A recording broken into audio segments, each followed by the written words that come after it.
gonna tell you guys how fast I was going.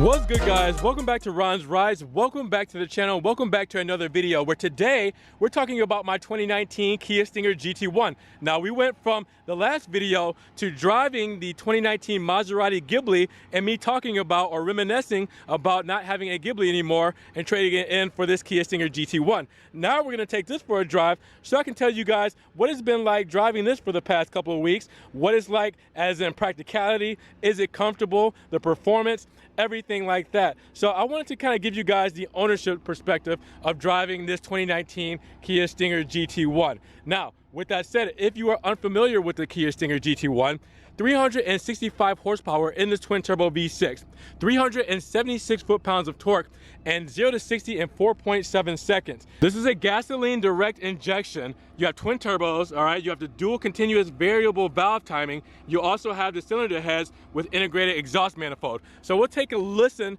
to what the exhaust sounds like as well, all right? We'll talk about the induced sound in the inside, all right? We'll talk about stuff like start, stop, everything like that. So I wanna cover all that today. There's a couple of things I wanna go over before putting the Stinger on the road. Let's start with the steering wheel. Has a very nice look and a very nice feel to it. That is a plus. It's not too big, not too small as far as the width and the girth of the actual steering wheel itself. I do like the fact that it has the perforated leather on the sides. For styling, I do like the stitching going all throughout the steering wheel. And I do like the styling with the gloss black and the GT logo there. Now, with that said, it feels good on your hands. I do wish that we did have bigger paddle shifters. Now, that's just an Italian thing to where you have the column mounted large paddle shifters. This one, they're a lot smaller, but they are mounted to the steering wheel, so you know where they are at all times. When you are turning through corners, you'll be able to upshift and downshift. Now, we'll get into using those in just a moment. Also, I want to talk about the comfortability. Well, let's talk about those seats. The seats feel really good on your back, okay? So I've only been in the car consecutively for about an hour and a half when I went out to Disney. They felt very good the whole way through. I did not have a stiff back. I did not have any kind of discomfort or anything at the time being in it for an hour and a half. Now, I can't speak for anybody who's traveled in the car longer than that. But what also helps you down here in Florida is the ventilated seating. So the ventilated seating is a plus. To have this on a long road trip, having 3 different settings for the ventilated seating is nice. Also for your heated, just going up for the heated seat as well. But that makes a heck of a difference when you're getting in a hot car in Florida, especially if you park your car outside for a long period of time. You get back in, that's the first thing you do is you're gonna turn on that ventilated seat. So that is a plus as far as comfortability goes. As far as the button layout, everything is within your reach when you have your hand on the steering wheel. If you're driving 10 to 2, it's easy to overlap even and touch over here to the center. But yeah, you can get to everything, your cruise control, all right, you can get to that, your menus, all right, you can set your distance here between vehicles. So it's just an easy thing to do. And then when you're turning, you can also hit that paddle shifter, all right, to switch gears if need be. Now, when you do hit the paddle shifters in a regular driving mode, without putting it in actual full manual, it will shift. But when you come to a complete stop, it will go back to automatic mode. It will go back to drive, all right? So in order to be in full manual, you do need to move the gear selector all the way over, just like that, all right? But if you don't do that, and you just start shifting, you can do that. You can take over. You can get 3rd gear, 4th gear, go down to 3rd gear, 2nd gear, all right? But then when you come to a complete stop, it'll go to drive, all right? So just to keep that in mind, you're not in full manual mode unless you move the gear selector over to the left. As far as the windshield wiper stock on this side, works fine, works how you would think so. Auto for that too as well, or you can just do the manual, but it's not in your way of the paddle shifters, which is nice, all right, because they are very close to the steering wheel and they are very small, so you actually have a good viewable and you can switch them easily just by taking your hand from here to here, all right, so you don't get stuck and you don't have any buttons behind the steering wheel at all like some vehicles to where you might stick your hand in here to change the radio button, but you might get it stuck in between the paddle shifters or the stock for the blinker or the windshield wiper. So it's a very nice setup, very smooth, very simple transition. transitions between each function for all of these. Now we'll talk about the traction off button a little bit later, but we do have our drive mode toggle here. The automatic default is comfort, which you see in the top left hand corner. If you toggle to the left, you're going to go into eco. Toggle to the left again, you're going to go into smart. All right, and then if you want to go to the right, you'll be in sport, and to the right again, you are in custom. Now to talk about the suspension, first we're going to talk about the traction. It's easy to turn the traction off. It's not like where you have to press it down and hold it. You just press it, you get the ding, traction control disabled, and up top there you'll see that it is off. Now over the base GT, the GT1 does get the sport suspension option. All right, so instead of just having it in comfort, you can have it in sport. Obviously comfort is going to be the most comfortable. Sport is going to be the firmer, rougher ride that you will feel a lot over the bumps that you go over. So keep that in mind. Also with the sport suspension or the active suspension here, you know, it is not a magnetic ride. It's a little bit older tech. It also is something that it could break, and it's a little bit more expensive because it's a little bit more complicated. But it's very subjective on the comfort suspension versus the sport, and you know, whether you need the active suspension or not over the base GT, that is something that's completely up to you guys. I don't mind it. I haven't driven too much in this car to where I've taken longer road trips, and it hasn't been over the highway to where I've been down bumpy roads or stuff that's really going to test me and my comfort with the sport suspension on. So as I get deeper into it, maybe it's something that I might prefer as the comfort suspension over the sport, but in custom I can set that up. So even if I put it in sport, I can change the suspension to comfort, and I can have the best of both worlds.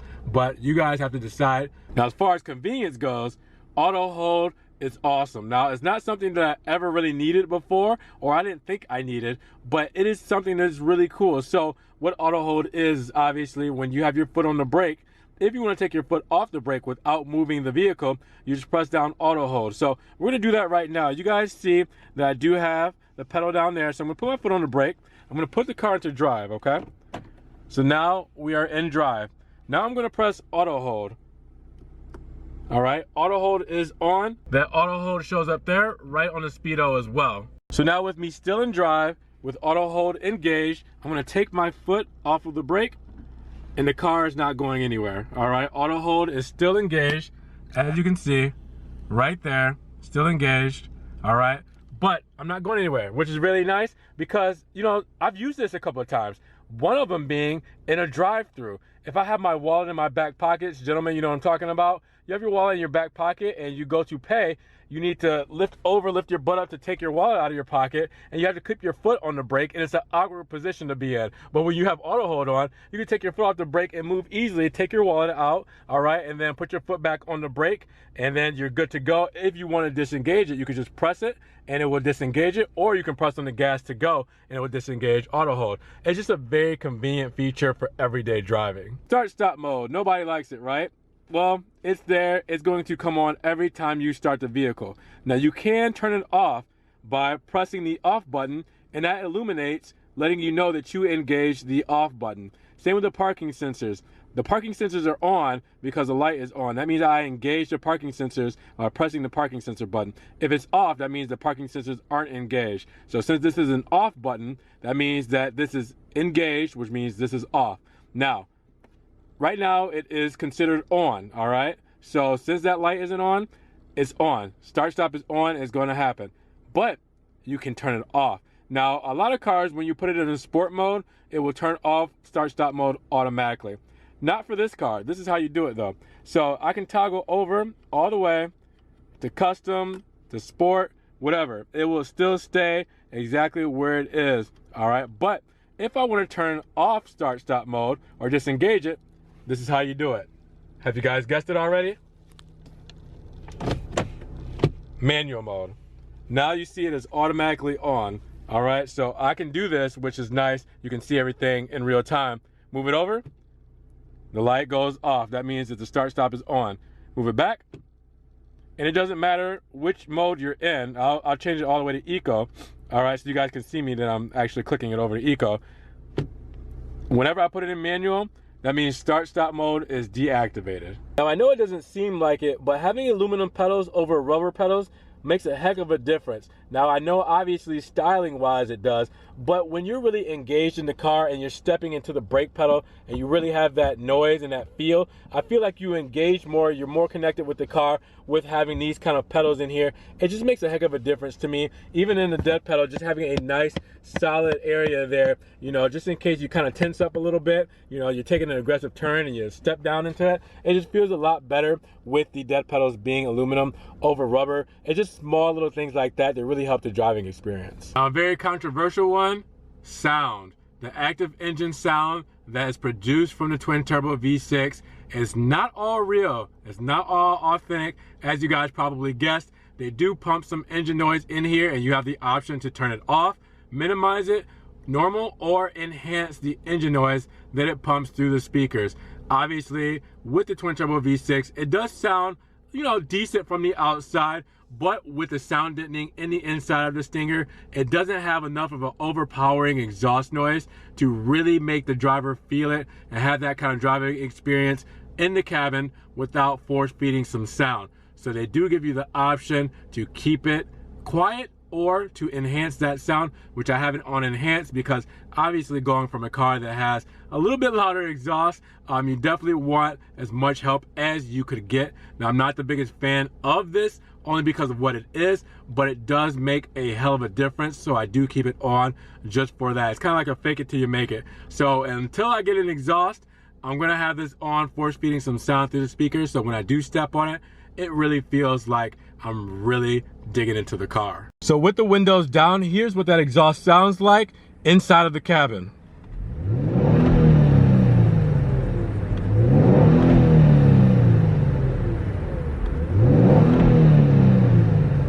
And now, outside of the cabin.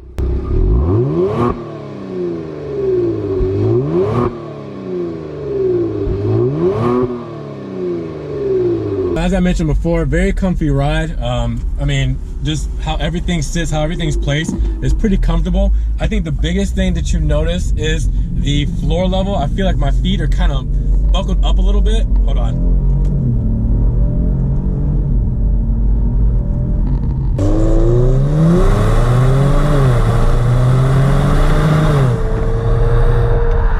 With these nice Michelin Pilot 4s, I mean, rear wheel drive, this thing is a little squirrely if you really hit it. That's what I love about this the best is I can come out of a corner like crazy. I can just punch it like crazy. I feel it. I definitely feel it. I don't hear it as much as I would like to, obviously, because of the twin turbo V6 not being as loud as I'm used to. But it still sounds decent with the induced sound. It definitely helps, you know, fill in a gap. But yeah, I mean, like I said, back to this, it feels good on your arm just resting here, feels good on your arm resting on the door, everything feels good. I do kind of hit my knee, the side of my knee, on the actual arm bar where you would use to close the door, you would grab that to close it. I do hit my knee across that, and I feel like I said, the floor is lifted up a little bit, so my knees kind of buckle up a little bit more than spread out. You know, it doesn't go down into the ground, but kind of buckle up a little bit. So it's very awkward when you first get into it. That might be Kia vehicles, I'm not exactly sure. That's just something that's new to me. So I do have the driver assistance package. So you do have with this the lane departure assist and warning. So you heard it. If I was going over, it would beep at me, but it also helps auto correct the steering wheel. Hold on. That was from second gear. That, oh my God.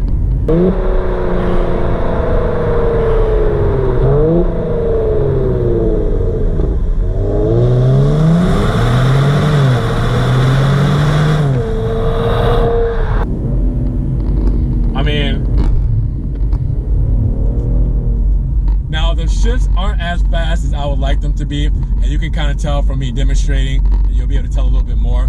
The shifts could be a lot faster, that is for sure. The downshifts are a little jerky too, and I downshift probably just under 2,000 RPMs. It's still kind of, you know, for your passenger, if they're not used to a car that is doing some sort of manual shifting, they're not going to get used to the downshift, the jerkiness like that.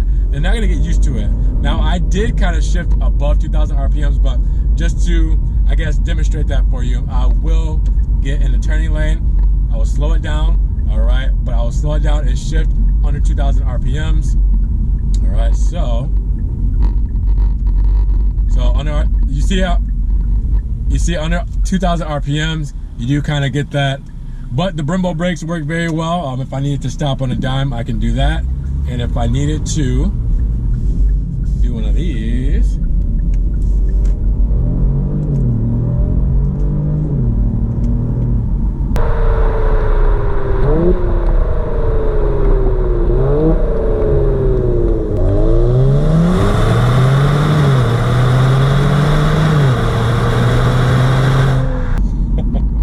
tell you guys how fast I was going, but remember, 0 to 60 in 4.7 seconds, so let you use your imagination there. Now this does have launch control. I'm going to do a separate video for that. Reason being, I don't want to just do launch control anywhere. I want to do it right. I want to do it somewhere safely. I'm just not there to do that yet, but it does have launch control, which is really cool as well.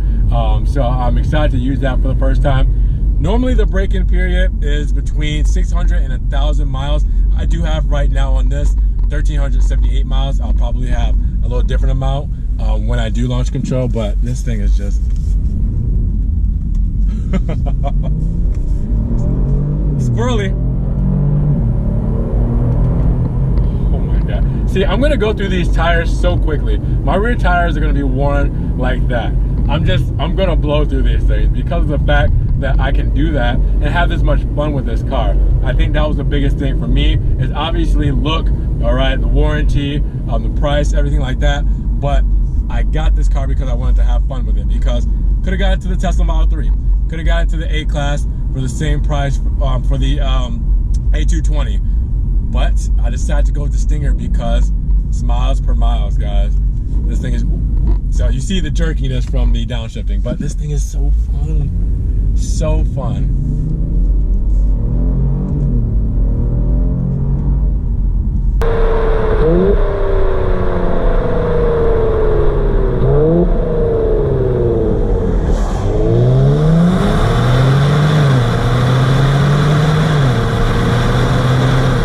I do need an aftermarket exhaust. That is going to be something that may be on the list.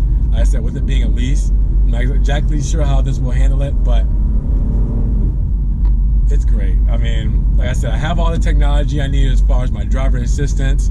I have paddle shifters, I have aluminum pedals, all right? I have manual mode, I have sport mode, I have jerkiness when I'm downshifting, I have Brembo brakes, you know, so it's definitely, I mean, it's something that will fill my void. It's not gonna be 100% happiness with this. It has the comfortability, it has the stopping power, it has the horsepower, it has all that torque.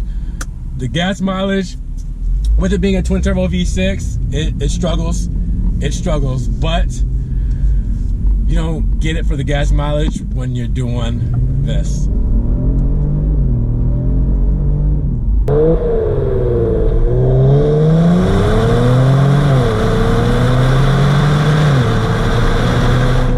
So hopefully you guys enjoyed spending time with me in the Stinger GT1 today.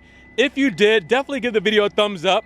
Giving the video a like helps support the video, get it up in the rankings, and it does wonders for the channel. If you guys want to support, you can also check the links down below. I do have my Ron's Rides merch for my t-shirts, the stickers, all right, the hoodies, everything like that. If you guys want to get some of the merch to support, you can also check out the link through PayPal for the one-time PayPal donation in case you want to donate $1 or $2 to the channel, or you can do the Patreon subscription as well.